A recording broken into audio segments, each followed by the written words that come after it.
Bonjour, je vais essayer d'aller très vite. Donc, Céline Mardon, ergonome et statisticienne de formation initiale, et donc je travaille au GIS Créapt, le centre de recherche sur l'expérience, l'âge et les populations au travail depuis presque 20 ans. Moi, c'est cela que je dois vous faire en 10 minutes, ce qui fait l'objet d'un TP de plusieurs heures dans le master au CNAM, mais ok, 10 minutes.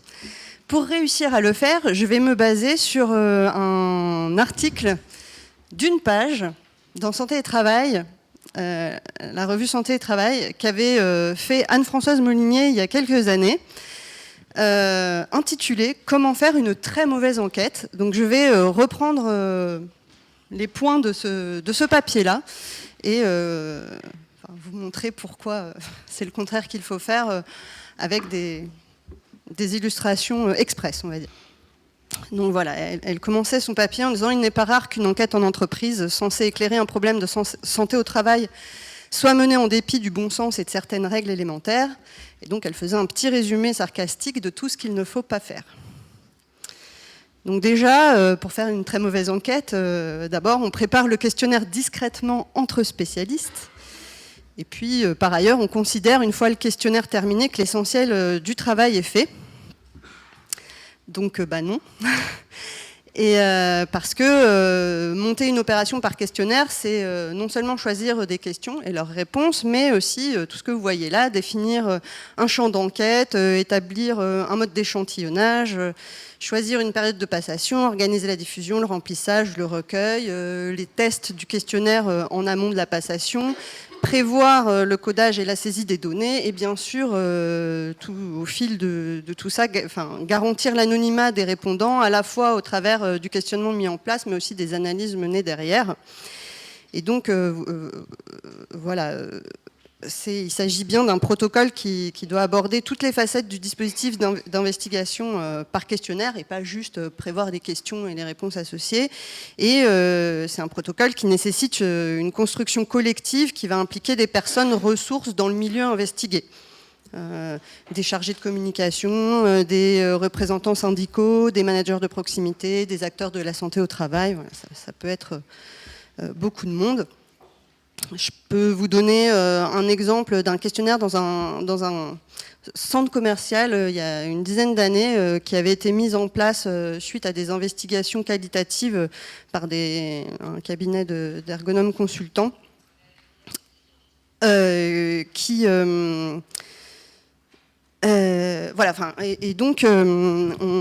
ils avaient fait appel aux statisticiens du Créapt pour la phase questionnaire. Et donc cette phase de conception du questionnaire, évidemment, on n'avait pas travaillé dans notre coin au Créapt, on avait déjà travaillé avec ces ergonomes qui étaient allés sur le terrain et qui avaient mené les entretiens, et ça avait été discuté dans un groupe de travail. Dont faisaient partie notamment des représentants syndicaux qui pour partie étaient à l'origine de la demande d'intervention dans ce centre commercial, mais qui surtout étaient des relais de poids sur le terrain pour la diffusion de l'information et la promotion de l'opération, par exemple. Une autre étude plus récente sur l'expérience et les parcours dans une grande administration ministérielle. Là, le groupe de travail mis en place impliquait déjà les chefs des services concernés, qui étaient là du coup pour porter au moins en partie la vision de l'activité de travail déployée dans leur service, et puis des personnes du service communication qui étaient essentielles à la réflexion sur les canaux de diffusion possibles, mais aussi sur les disponibilités des bases de sondage pour un éventuel échantillonnage si c'était l'option qui serait choisie, et puis des chercheurs autres que nous d'ailleurs avec une certaine expertise sur les problématiques et ou le montage d'opérations quantitatives, etc. Donc vous voyez que c'est pas un truc discret entre spécialistes. Ensuite, pour faire une mauvaise enquête, et ça, ce sera peut-être moins évident pour tout le monde ici, pour faire une mauvaise enquête, on propose le questionnaire à une population la plus large possible. Comme cela, même si on a un faible taux de réponse, on aura quand même un nombre non négligeable de questionnaires remplis. Et ça, je pense que ça choque de façon moins évidente les gens de façon générale. parce que de façon générale, il y a deux notions qui sont souvent confondues, qui sont celles de représentativité et de significativité. La représentativité qui caractérise un échantillon et la significativité qui, elle, en fait, caractérise un résultat, et plus précisément une comparaison de résultats. Donc la représentativité, qu'est-ce que c'est? Déjà, c'est pas du tout lié à la taille de l'échantillon. Souvent, on mélange ça, mais on mélange les deux. La représentativité, ça dépend seulement du fait que les gens qui se retrouvent dans l'échantillon avaient tous la même probabilité de s'y retrouver. Donc pour qu'un échantillon soit représentatif, il faut que les gens aient été tirés au sort. Que l'échantillon soit de 10 personnes ou de 10 000, il n'est représentatif d'une population d'intérêt que si les gens ont été tirés au sort. Et la taille de l'échantillon, elle, en revanche, elle va influencer la significativité des résultats, la puissance statistique de l'opération, enfin voilà, on peut le dire de différentes façons. Là, ça va être la taille d'échantillon qui compte. Plus un échantillon sera gros, plus les résultats seront souvent significatifs. Mais des résultats significatifs basés sur un échantillon qui n'est pas représentatif ne servent pas à grand-chose.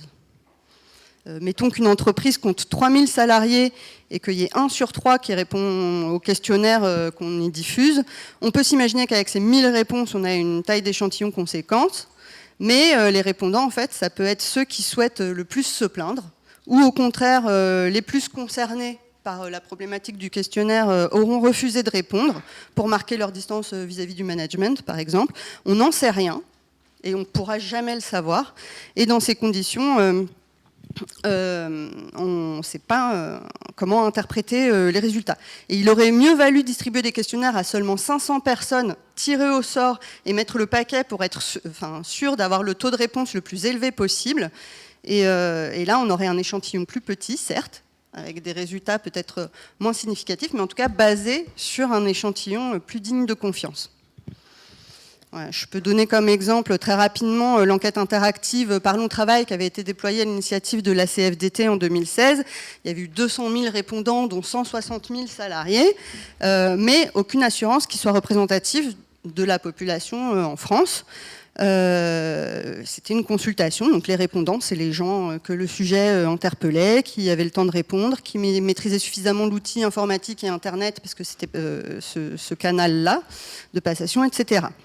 Et donc, on a calculé des pondérations sur des critères sociodémographiques de base, l'appartenance syndicale, etc., pour que l'échantillon ait une structure convenable au regard de ces variables-là, mais il n'en était pas plus représentatif de la population salariée en France, les 160 000 interrogés là. Je vous rassure, hein, même si les résultats en niveau de type tant de pourcents de réponses oui à telle question, ça vaut que pour les répondants à l'enquête, mais en revanche, on a pu faire plein de choses via des analyses comparatives entre sous-populations qui n'ont pas de telle fragilité, puisque, par exemple, les écarts entre hommes et femmes ne devraient pas a priori différer fortement entre cette population de répondants et l'ensemble réel des travailleurs en France.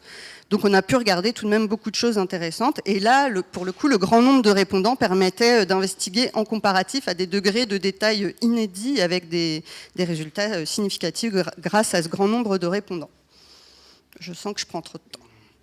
Ah ouais, d'accord. Eh bien, nous allons... Alors attends, je vais choisir les points que je développe. Bon. Donc voilà, je vais passer sur des points. Le fait qu'il y a des précautions à prendre quand la population concernée est petite. Le fait que quand on compare des données à des moyennes nationales, etc., c'est mieux d'éviter de considérer que le problème est grave quand ça dépasse la moyenne et pas grave quand c'est en dessous. Je vais pas vous le faire. Si deux résultats sont divergents, il y a sûrement une erreur dans l'un des deux, donc il faut essayer à tout prix de la corriger. Il ne faut surtout pas croire que cette divergence justement est intéressante. Bah si. Allez, je vous le fais. Celui-là, c'est un exemple avec l'enquête Estève Santé, Travail et Vieillissement, qui ne date pas d'hier. Il y avait des incohérences dans les réponses, c'est-à-dire qu'on trouvait... il y avait une disparition lors de l'interrogation de 95 d'expositions passées qui avaient été mentionnées en 90, pourtant. Une disparition aussi d'expositions actuelles de 90, bon. Et puis en 95, l'apparition d'expositions très longues, qui n'avaient pas été mentionnées en 90. Et au lieu de chercher à corriger les réponses ou comment savoir laquelle des deux serait la bonne, l'équipe d'Estève et Anne-Françoise Moulinier, parce que c'est elle aussi qui est l'auteur de cette étude, avait fait l'hypothèse qu'une meilleure compréhension de ces contradictions, ça pouvait être source d'enseignement sur l'enquête elle-même et puis sur son objet, le vieillissement au travail. Et c'était des investigations aussi qualitatives avec des entretiens conduits par des médecins du travail impliqués dans Estève auprès d'une dizaine de salariés qui étaient concernés par des réponses apparemment discordantes. Et il y a eu 3 registres d'explication de ces discordances qui ont été relevés. Déjà des changements dans les conditions d'enquête qui peuvent interférer avec des représentations que le salarié a de son travail et de son parcours travail. Des changements de perception du salarié lui-même sur son travail pour des raisons extrêmement diverses. Ça peut être lié à des changements dans le travail même ou des changements de l'état de santé de la personne qui l'amène à considérer autrement le poids de certaines caractéristiques de son travail. Et puis, il y a pu aussi y avoir une sorte de flou dans la perception des contraintes et des nuisances telles que c'était formulé dans l'enquête parce que il y a pu y avoir des hésitations reflétant peut-être des intensités de ces contraintes. Je le fais très vite. Pour persévérer dans la passe, on évite de recueillir l'avis de ceux qui ne connaissent rien aux chiffres. Je vais peut-être... je le fais très rapidement aussi, c'est le dernier. Un exemple avec, pour le coup, le dispositif Everest, évolution et relations en santé-travail, qui se décline au niveau, qui peut se décliner au niveau d'entreprise si le médecin participant le souhaite. Et donc là, alors non, là, c'est pas au niveau d'une entreprise, pardon, c'est au niveau de la base nationale. On a mené une investigation particulière sur la question du manque de moyens pour faire un travail de bonne qualité. On avait demandé aux médecins de remonter des verbatims de salariés voilà, en lien avec cette question-là.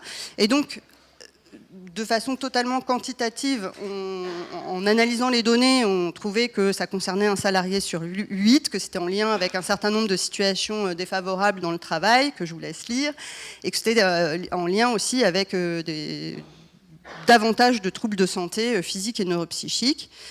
Et donc là, l'illustration, c'est juste pour vous dire qu'au-delà des dimensions de cette question qui sont abordées par les questions d'Everest, le fait de faire remonter les verbatims par les médecins du travail, ça a pu nous permettre d'aller au-delà dans la compréhension de ce qui fait la perception d'un manque de moyens pour faire un travail de bonne qualité par les salariés, avec des problématiques économiques, organisationnelles, de matériel ou de rapports hiérarchiques qui sont évoqués par les salariés.